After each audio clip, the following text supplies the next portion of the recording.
All right, let's look at the moon cycle.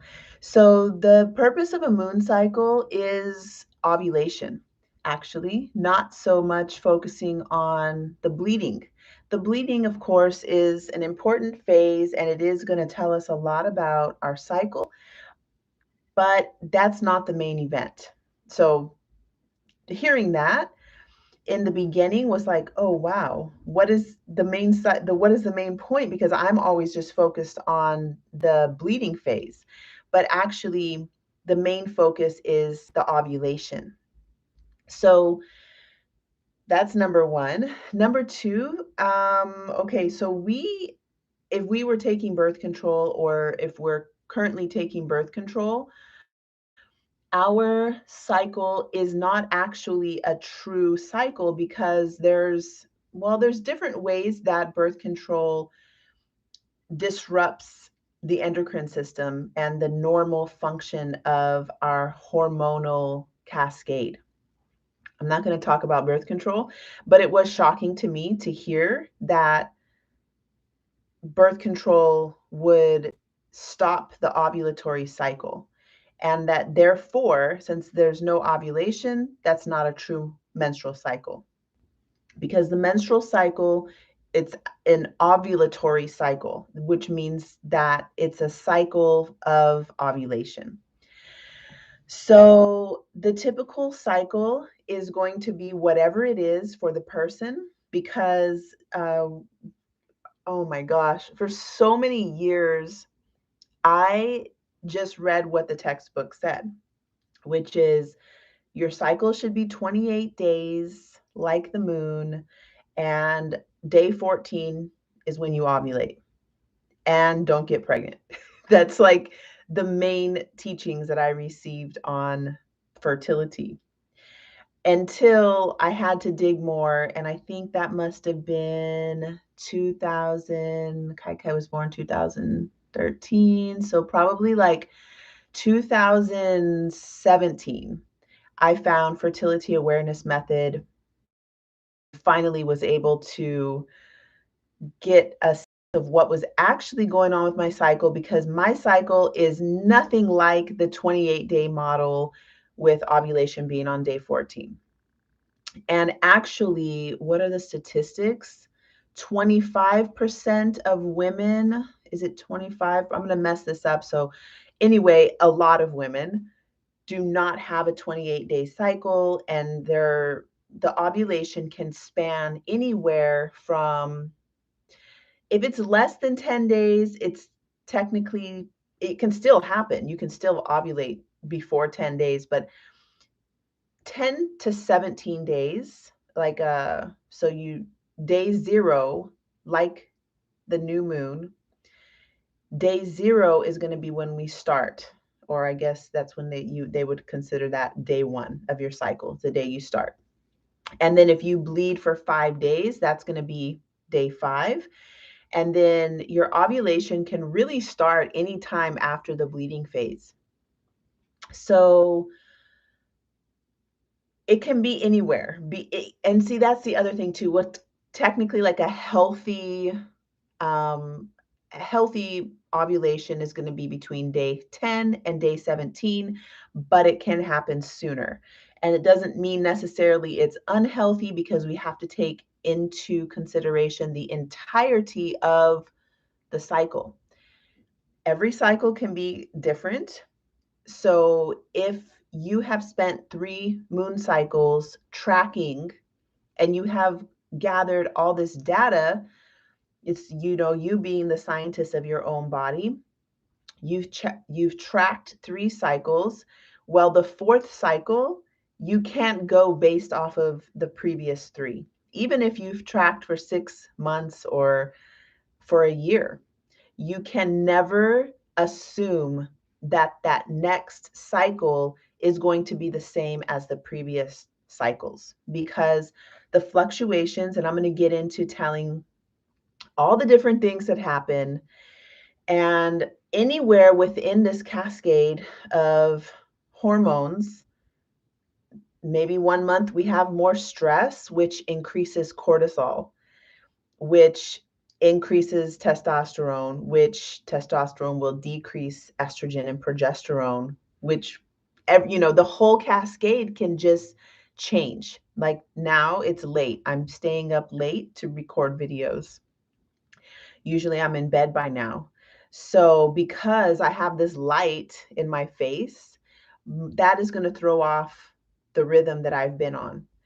And that's not good. Part of Ayurveda, Dinacharya, which I generally typically follow. I've been a little bit off lately, but typically I will follow a routine.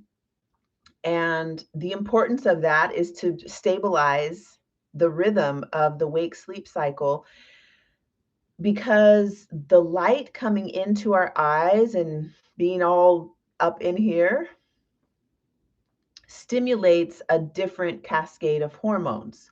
So this is just kind of getting a little bit off topic, but not really, because melatonin, actually in our ovaries, there is melatonin. So the production of hormones isn't isolated to a certain part of our body. Like estrogen actually goes everywhere in the body. It has an influence in our heart, it has an influence in our kidneys. So these hormones are all pervasive.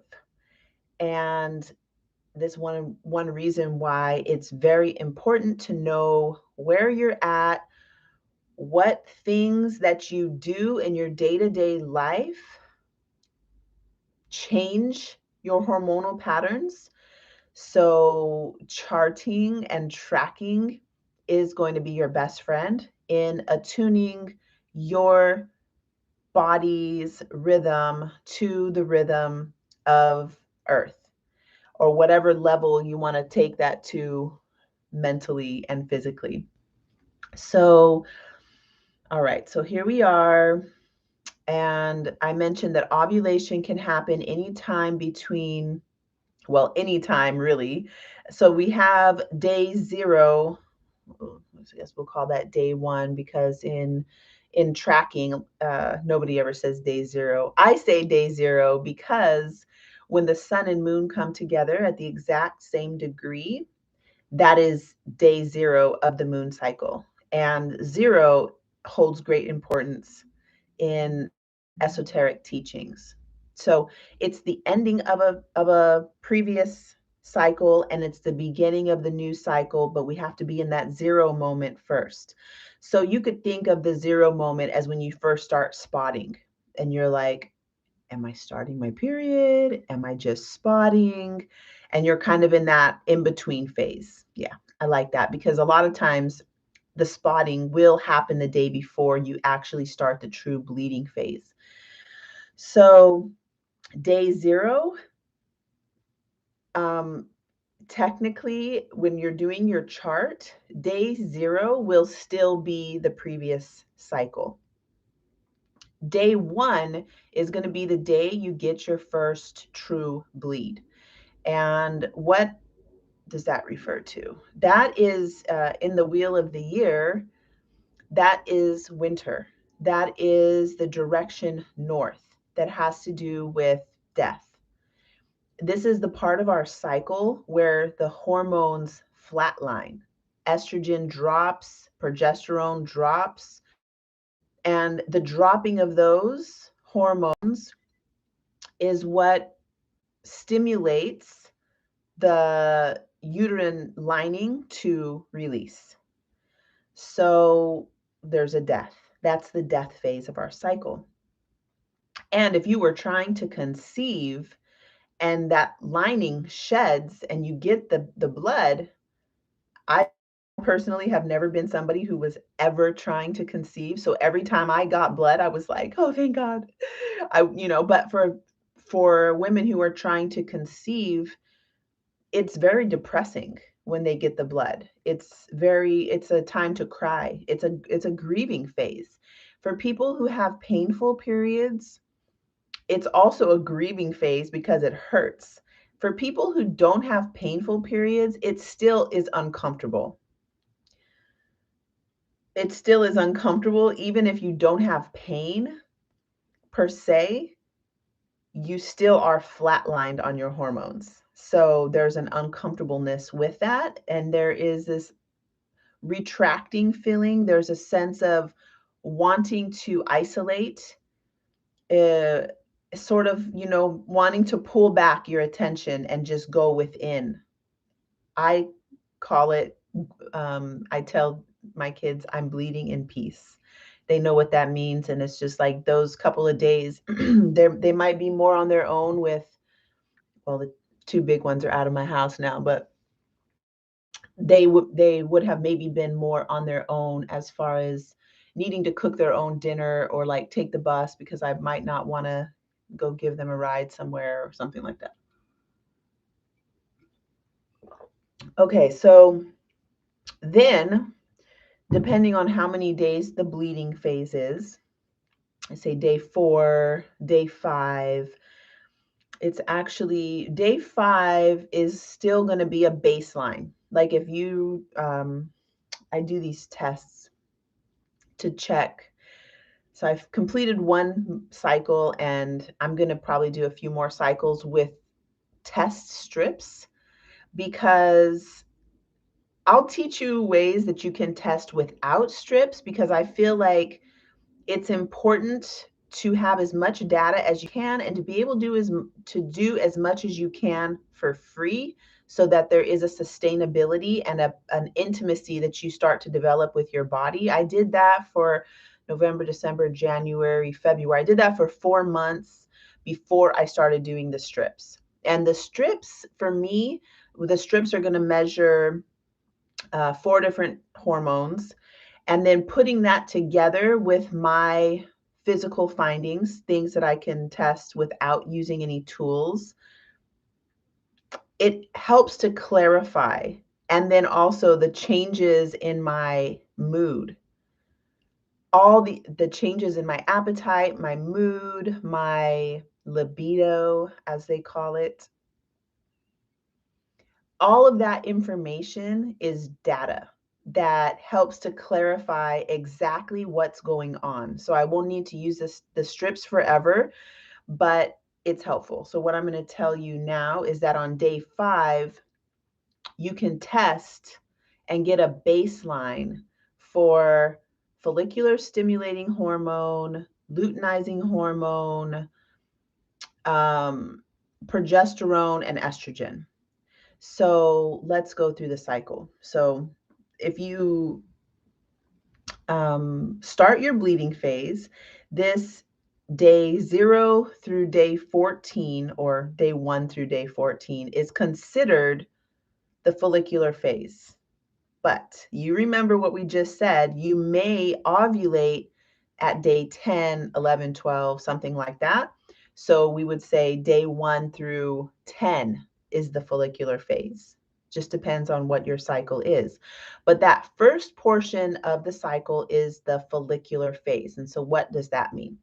So the follicular phase is a time of proliferation. So the ovaries are, first, this hormone called follicular stimulating hormone comes down. It sends a signal to the ovaries like, let's mature these eggs. Let's get one of these eggs ready to go out yonder and drop into the little finger, I forget whether fibrae or something like that, that's going to bring the egg into the uterus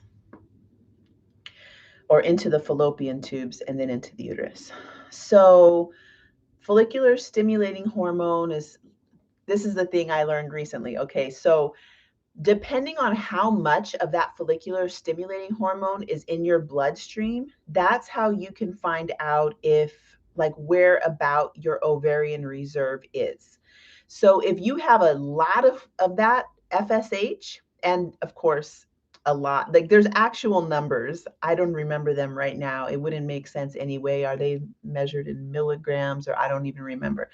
But basically, if you have an excessive amount of FSH, basically what that means is that your body is not picking up the signal, so it has to send more. So you have a lot of that hormone coming in.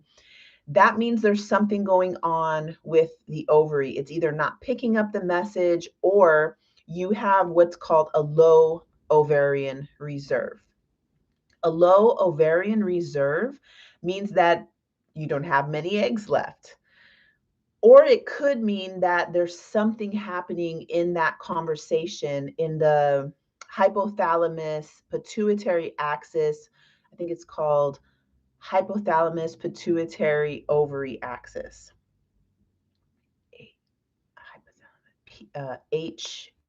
HO or something like that. So there could be something going on there. And of course, at what level are you going to address all these things? It's really depends upon where you're at with your health. How much fine tuning do you want to do? For me, I love the fine tuning. You can't go to fine tuning without doing like overview first. So what we're talking about in this video is going to be the overview. And then later on in my moon course, you will get more of the fine tuning. So, okay, day 1 through 10 to 17, the follicular phase, you have FSH coming through. And the first time you can test for that, we got the baseline at day 5, and then day 7, you can test for FSH because it's going to be peaking around day 7. The other hormone that's going to be coming through is luteinizing hormone, and that will start to trickle through until day whatever it is before you start your ovulation. So let's just go with the day 14 model just to make it easier for teaching. But remember that it can be any day between 10 and 17, 18, whatever your cycle is. So on, let's say, day 12, you will have a peak in luteinizing hormone and estrogen, because there's going to be about, from the time of that peak, there will be between 24 to 36 hours before ovulation. So I highly recommend testing for LH, luteinizing hormone.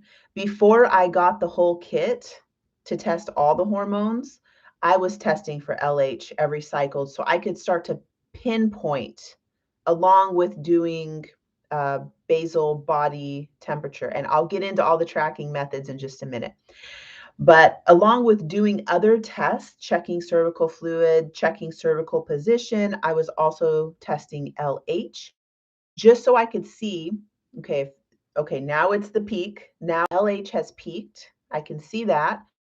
So I know ovulation will occur within 24 to 36 hours.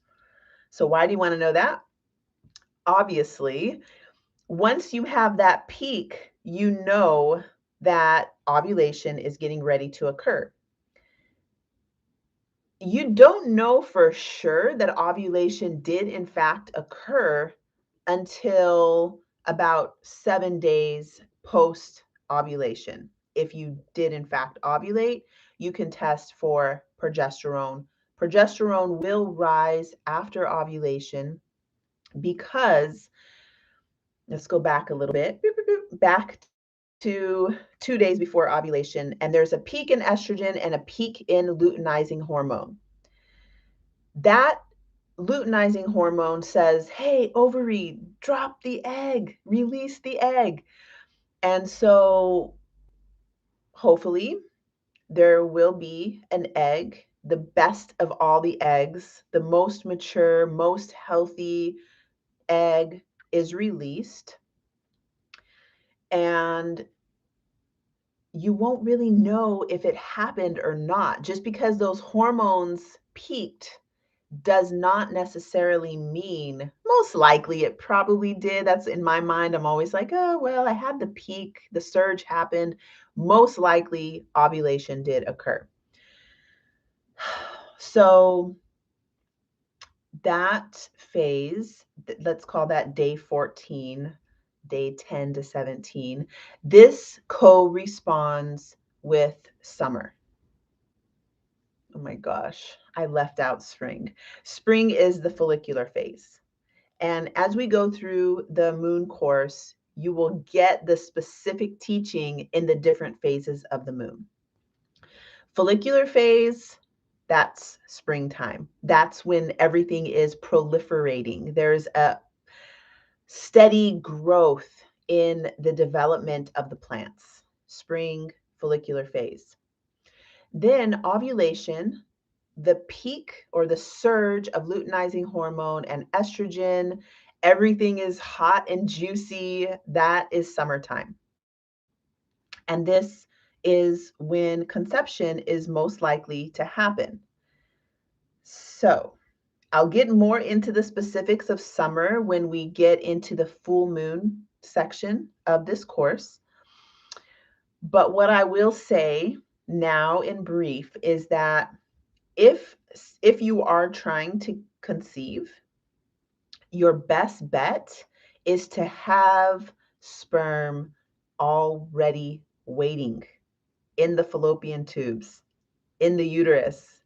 You want that to be already there, because by the time the egg releases, you want there to be somebody to meet the egg already. So if you're trying to conceive, you don't want to wait until ovulation. Matter of fact, when you see that spike, that surge in estrogen and luteinizing hormone, if you haven't already, get it going, get it on, get the guys in there, okay?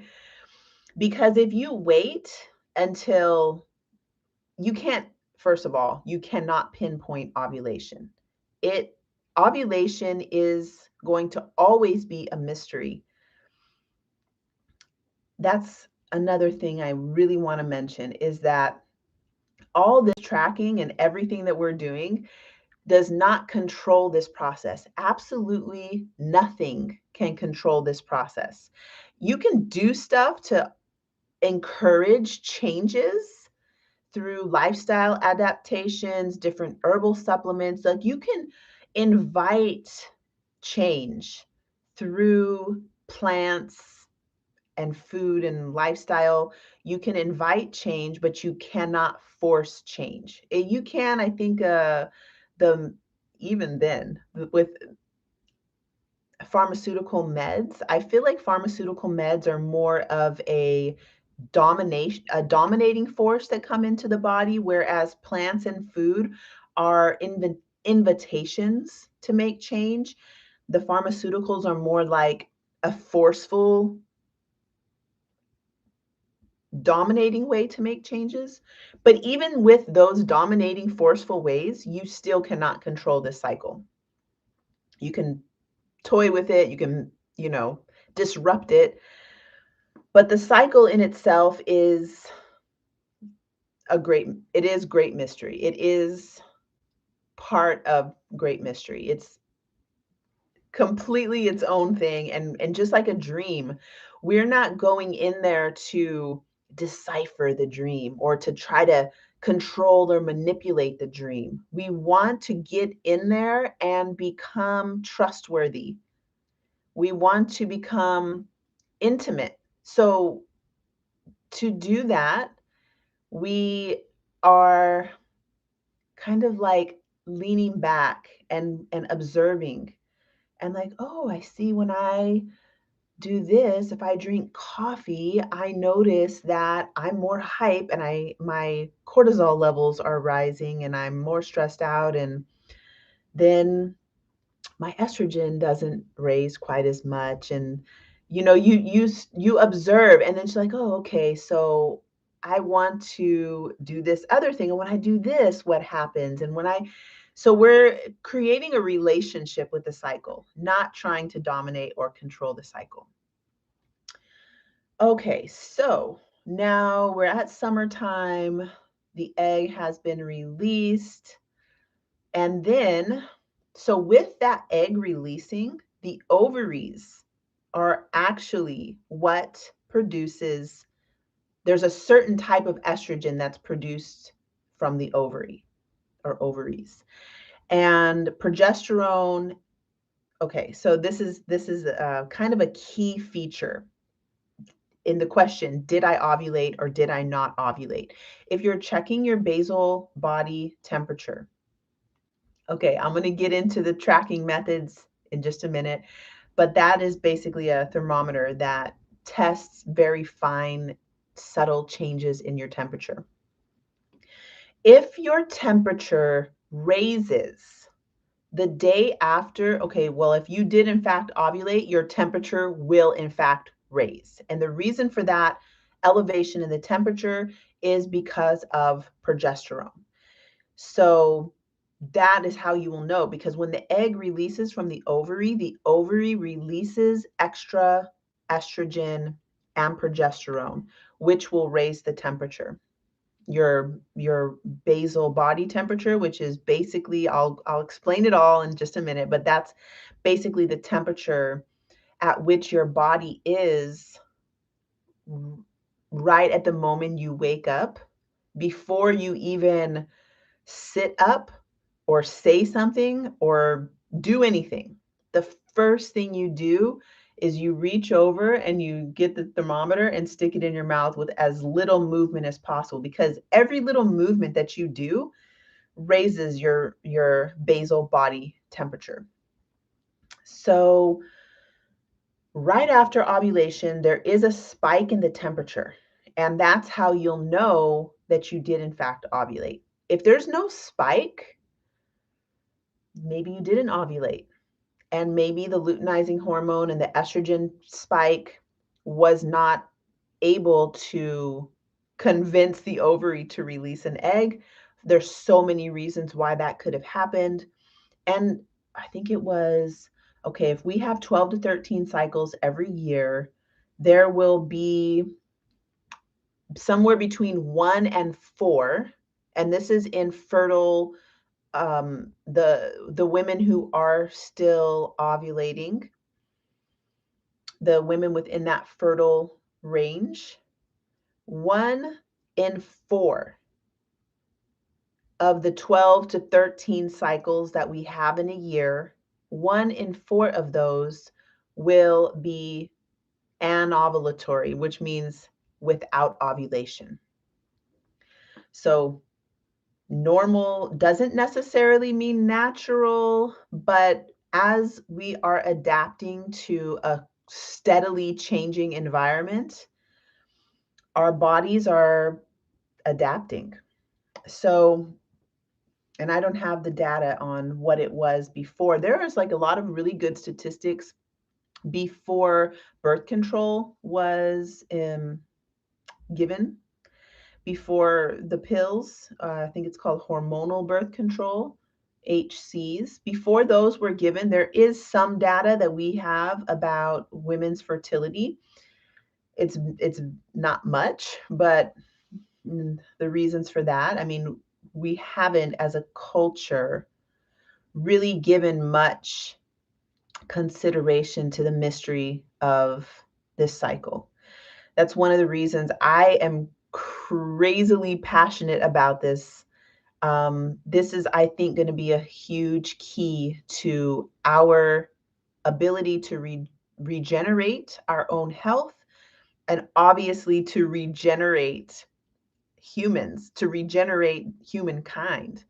There's a drastic decrease right now in testosterone in men, and so much like rapidly increasing infertility in general. That's another topic. One thing I do want to say about that, we're still on day, right after ovulation, but one thing I do want to say is that 47% of the fertility issues, meaning that couples are not able to conceive, 47% are related to the male. Sperm motility, basically, like, are the sperm healthy? What's the sperm count like? Healthy means that there's one head and one tail, not two heads and half a tail, or they can't swim, or they move slowly, or they, there's so many problems. 47% of it is related to the male partner.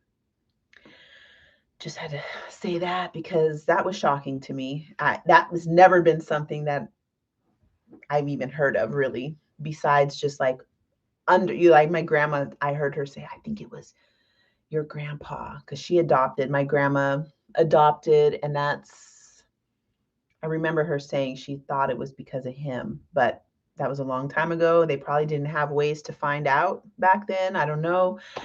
Anyway, okay, so now you have your temperature spike, and this is going to say, it's going to give you a clue like, okay, yes, I did ovulate.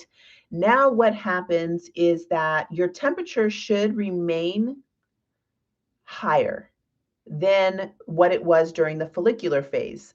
Okay, so here's the follicular phase, what we're going to call the cover line.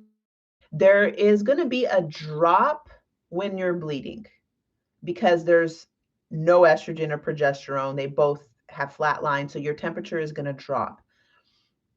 Then you have that spike during the post ovulation. You'll have a spike, and then it'll come down a little bit, but it'll still be higher than the cover line. And that's going to go along day 7 post ovulation. There may be a dip in the temperature, and that is because of an increase in estrogen. That's going to be day 7. So day 7 post ovulation is typically when it's called the implantation window, starting at day 7.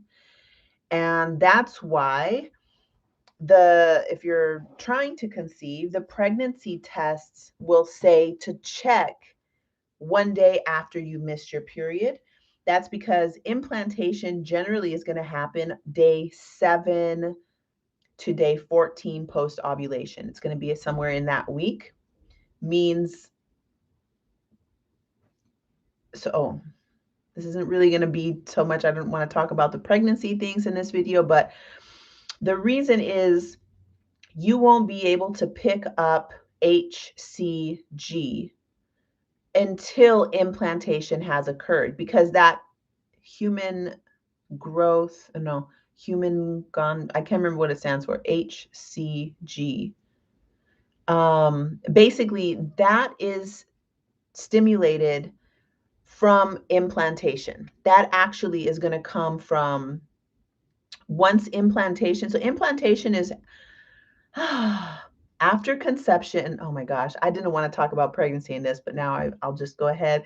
So when egg drops into the fallopian tubes, there's a sperm, they join, there's cell doing this rapid turnover of cells dividing, and there's names for all these things. I'm not going to go into that right now, but they travel down through the fallopian tubes down into the uterus, where eventually, if the uterine lining was thick enough, meaning that there has been enough progesterone that is thickening the lining of the uterus, this new clump of cells will dig in to that uterine lining and attach.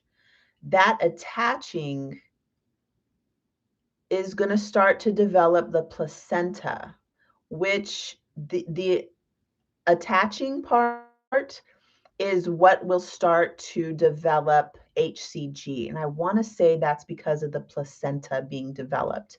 The placenta is what actually creates HCG. So you won't be able to detect that until the implantation happens and that HCG is strong enough to pick it up. Okay, so hormonally, what's happening if there was no conception, because if conception happens, that's a whole different thing. But without the conception, your progesterone level will still keep your temperature up. That's if you have a healthy amount of, healthy is not the right word. So there's something called estrogen dominance, which will make the balance between estrogen and progesterone be off, and progesterone will be less, which will lower your temperature. And basically, that lower progesterone really needs to be corrected for so many reasons. No matter what phase of life you're in, estrogen and progesterone really, really need to be in balance for overall health. Your thyroid, your blood sugar, your adrenal glands, like everything, your heart. So there's a lot of ways to help correct. First, you need to find out what is going on. You can't assume anything. You have to find out. During my inquiry into my hormones, I have also tested my thyroid and tested my blood sugar, and just getting like a really clear view of what's happening hormonally. I've done all this on my own. I haven't gone in and had like lab work done yet. I might eventually do that, but I want to have a pretty solid set of graphs and charts to bring in whenever I do see somebody. If I do, I don't know at what level I'm gonna be concerned about that right now, but you need to find out first what exactly is happening, and then you can change your diet to accommodate what's happening and what you would like to be happening. So some of the things that I did so far was, I'm not going to talk about that. I'll get further into that in the weekly videos with the Mooncycle. I'll cover, okay, what if you have low progesterone? What foods can you eat? What herbs can you take? What if you have estrogen dominance and you're trying to clean your body out from the excess of estrogen? Where does the estrogen get stored? How does it get cleaned out? I'll get into all the details of that. But for right now, what I want for you to take away from this video is the tracking methods. So there is going to be a description of every single thing that you need for tracking. In short, you'll need a basal body temperature, a thermometer, which is going to just detect very slight changes. You can get one for $10. You want to have either the graphs, so you can print out a chart, and I have a PDF file for you. You can print out a chart and do it by hand. So every morning you wake up and there's on the chart, it has a place for you to put your temperature, and down below at the very bottom of the chart, it has a place for you to do other tests. What was your cervical mucus like? I didn't even mention that in the flow of the cycle. Obviously, day 0 or day 1 through 4, 5, or 6, or however long your bleeding phase is, obviously cervical fluid is going to be bloody. And then between bleeding phase and the ovulation phase, the fluid is so important.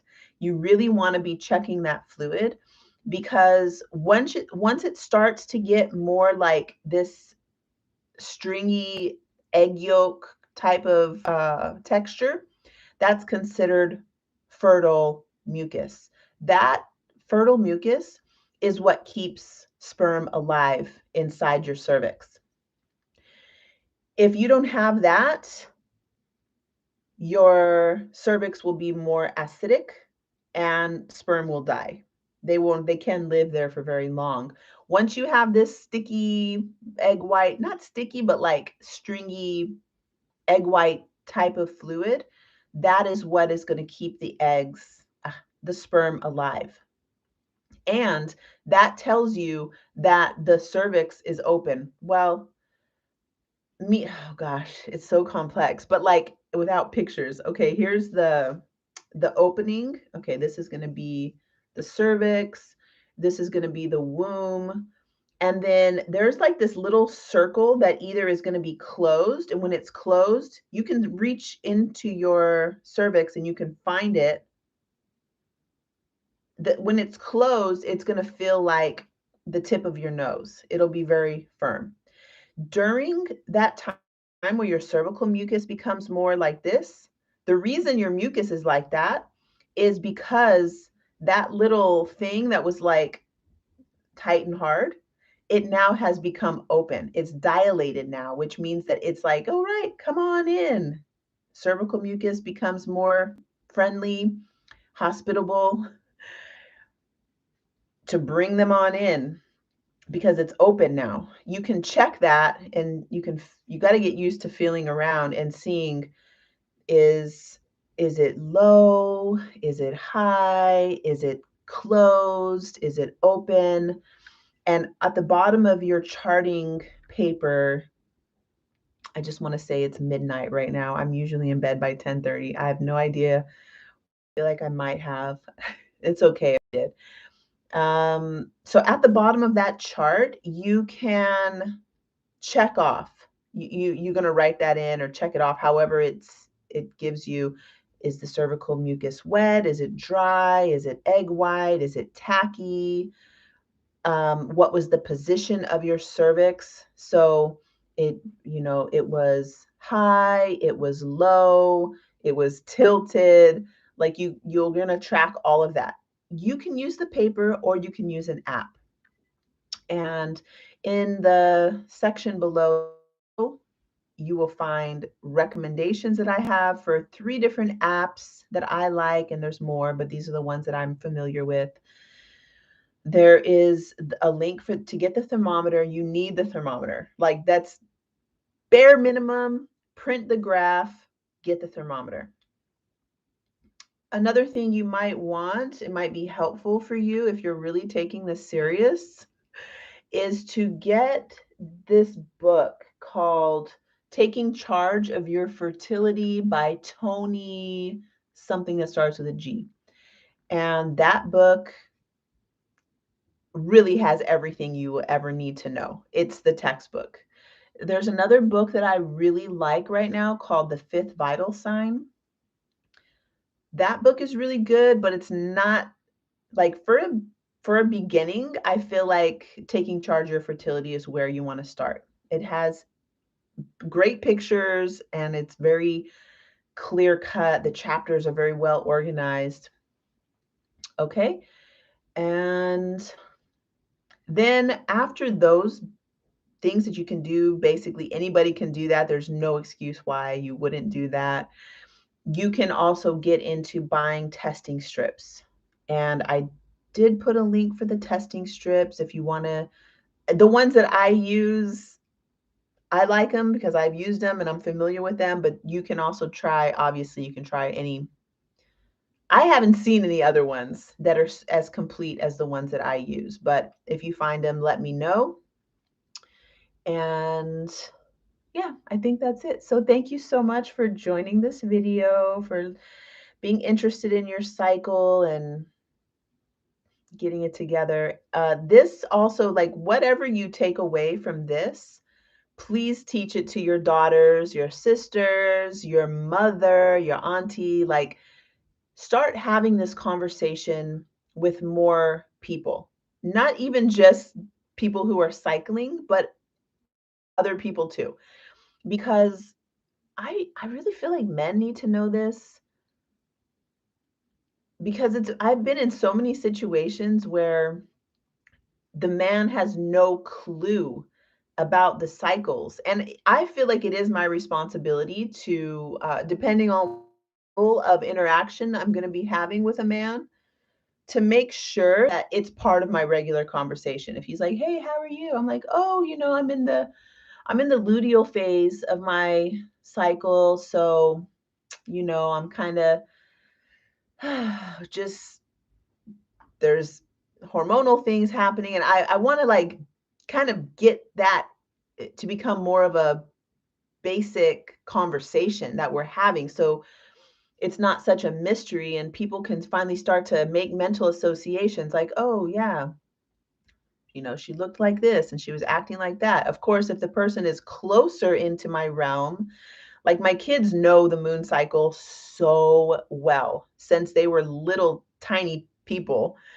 They know the moon cycle. They know what phase I'm in my cycle. And of course, over the years, I've gotten more refined So don't think you have to like take this course and be at this level of which I'm talking about.